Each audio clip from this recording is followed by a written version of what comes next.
Ninja and Shroud secure the bag from Mixer and dodge Facebook.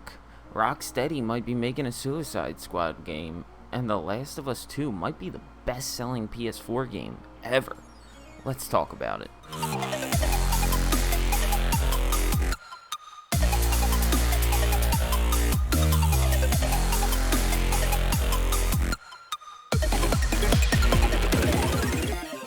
What's going on, guys? Welcome back to the Rarity Games Rundown. So, to get into the first story, we got Ninja and Shroud running away with the bag. They got out of there quick. As soon as this Mixer shutdown was announced, obviously they were probably notified sooner rather than later. They probably knew about this before we did. Apparently, they closed out their contracts, and Ninja received reportedly around $30 million to close out his contract, and then Shroud reportedly received around $10 million. Now, they chose this over Facebook, giving them almost double to stay with them. Now, that's interesting to me. They decided that they were going to go with just going back to Twitch and taking a small amount of their what their contract normally would have been, and not go with Facebook. And apparently it's because they prefer the anonymity of places like Twitch and Mixer.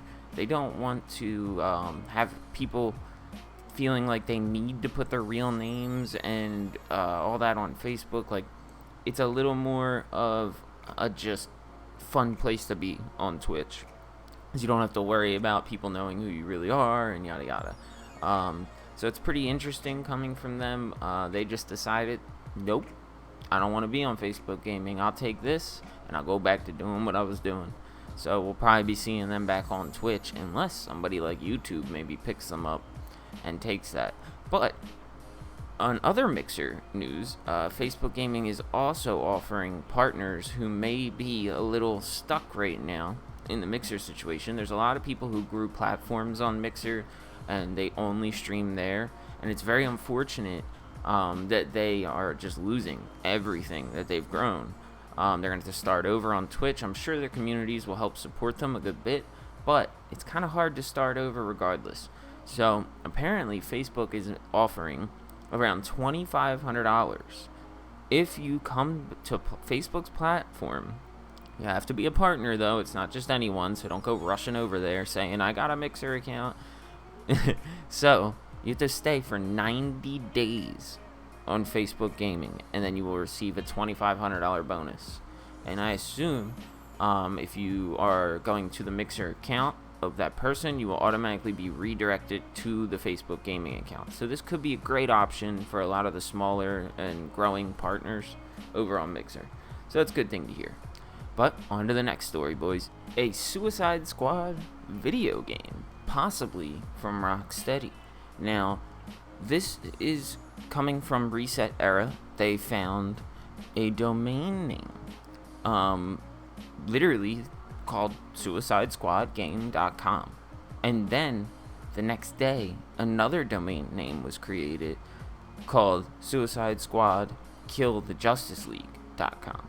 So very interesting things here. Now, the Kill the Justice League one could be a movie title. That is a possible thing. But due to the Mark Monitor Register, there is a link between the two. And this is coming from WB Montreal Games. So, it's looking a little more evident that there is a possibility of a Suicide Squad game coming out, and it may be titled Kill the Justice League. So that could be a really interesting and really cool game, especially if Rocksteady is taking it on. We know them from the Arkham games. That would be incredible, the combat system and all that in there. This would give them a lot more of an open opportunity to make like new characters and new abilities and a new way of playing. I think it would be really cool for them to do. But there is a Batman game, Gotham Knights, in the works, supposedly. So this is a little bit of a weird thing to me. Is if Rocksteady's working on a Batman game, are they also working on a Suicide Squad game? I don't know. But the Batman game might be being worked on by somebody else. We still have no concrete evidence on either of them. We do know the Batman game exists. There's been a lot of teasers about it, a lot of different trailers released. There's small tidbit teasers. The Batman game is a definite Suicide Squad game.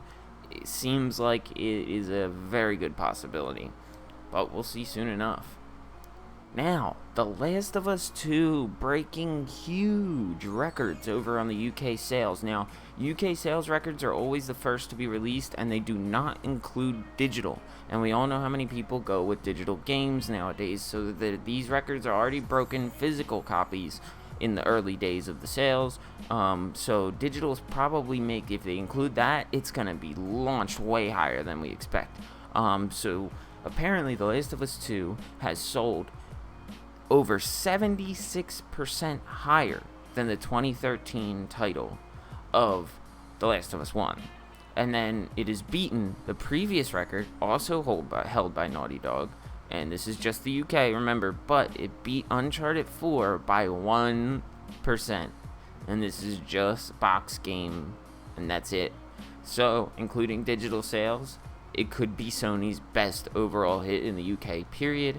And the UK is what we get first, as I said. So this is probably one of PS4's best-selling games ever.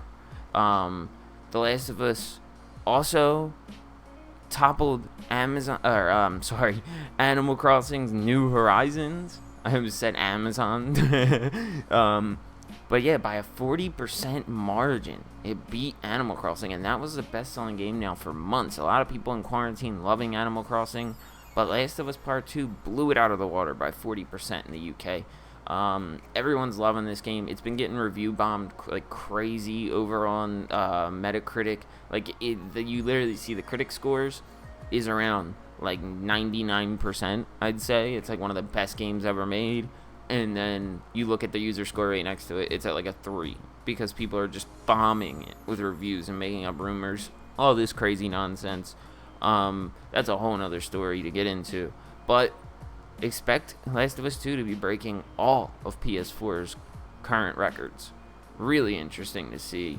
Must be an amazing game they got on their hands.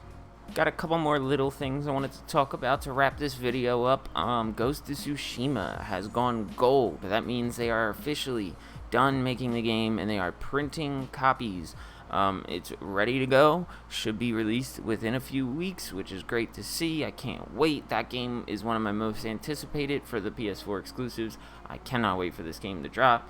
It looks incredible, but that's awesome. That means that they are on time, on schedule. It is finished. We're ready to go. Of course, there should be a day one update, all that stuff, still the norm, as usual. No big deal, but it's great to see that the game has gone gold. No more delays. We are getting it in July. Let's go. Now, one more thing. Avengers, the War Table, is an event that's happening tomorrow, talking about Marvel's Avengers game. Now, this is awesome. I can't wait to see some more stuff from them. I was talking previously on a podcast. I was a little disappointed. We haven't seen anything like concrete from them. We get little snippets here and there on social and Instagram, yada yada, but it's really cool to see that they're doing a full event centered around the Avengers. Can't wait to see some stuff about this. They also announced alongside Cyberpunk 2077, if you buy the game on PS4 or Xbox One, that's both consoles, you can get the game for free on next-gen consoles. Now, this is a good sign for all games. If two major studios are doing stuff like this, it's a great sign for the future. A lot of people are nervous about that kind of thing. You buying a game and then you're going to get a new console a few months later and then immediately you're going to get the same game again for another $60-$70. Like, no, not worth it. Not great. So it's really cool to see that they're going to be, you can just pop your disc right into a PS5 and boom, you're loading it up. You're good to go. So that's really cool. Glad to see that coming out of there.